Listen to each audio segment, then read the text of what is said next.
NDA उपराष्ट्रपति प्रार्थी हेले सीपी राधाकृष्ण। महाराष्ट्र राज्यपाल राधाकृष्णन को एनडीए प्रार्थी भाव मोदी को अध्यक्षतार बसुवा संसदीय बोर्ड बैठक मोहर मारी। बीजेपी राष्ट्रीय अध्यक्ष जेपी नड्डा यह घोषणा करते। 68 वर्षीय राधाकृष्णन 16 वर्ष बयस आरएसएस और जनसंघ सह जड़ित थे। झारखंड, तेलंगाना, पंडिचेरी राज्यपाल भाव काम करिया परे गला वर्ष जुलाई 31 रु महाराष्ट्र राज्यपाल भाव दायित्व तुलाउछन्ति राधाकृष्णन। 1998 प्रथम थर लोकसभा को निर्वाचित होते। कोयम्बाटूर 2 थर सांसद होते।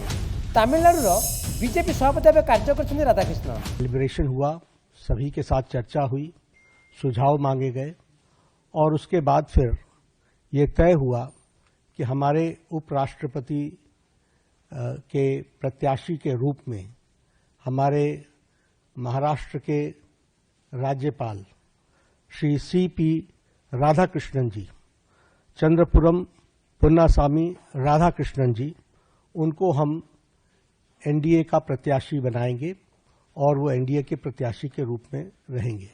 जगदीप धनखड़ इस्तीफा पर उपराष्ट्रपति निर्वाचन लगी प्रक्रिया आरंभ हो सारी। 21 नामांकन दाखल शेष तारीख।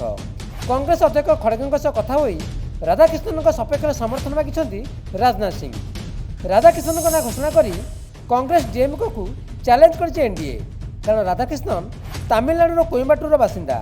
2024 लोकसभा निर्वाचन में मात्र किछि आसन को छाड़देले बीजेपी प्रदर्शन तमिलनाडु में निराशाजनक थिला।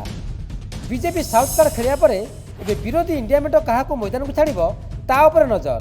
एनडीए मेंटर बड़ अंशीदार थिबा नायडू और नीतीश को हतचकित कला भली उपराष्ट्रपति प्रार्थी इंडिया मेंट घोषणा करिपारे बोली चर्चा होउची। इंडिया मेंटर प्रार्थी बिहार नचेत आंध्रर होई पारंती। विशेषकर विचारधारा उपरे मिलित प्रार्थी देई पारे India mentor. India Alliance leaders will meet and decide about India Alliance stand and the candidate.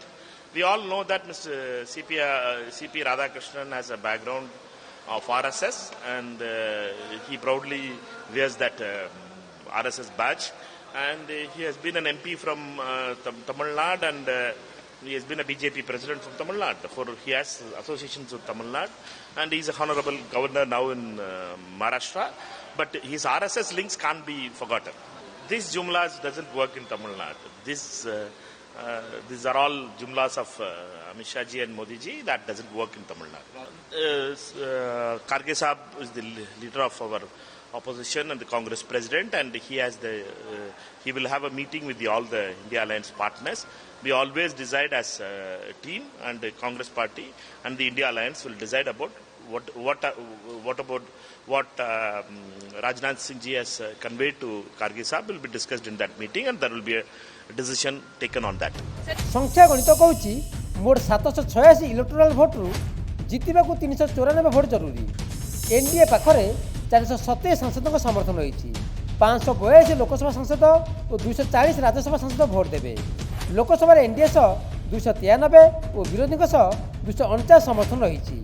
से राज्यसभा शासक दल 134 और विरोधी दल 105 सांसदों समर्थन रही। समीकरण देखिले इंडिया मेंट पाखे 354 सांसदों समर्थन रही।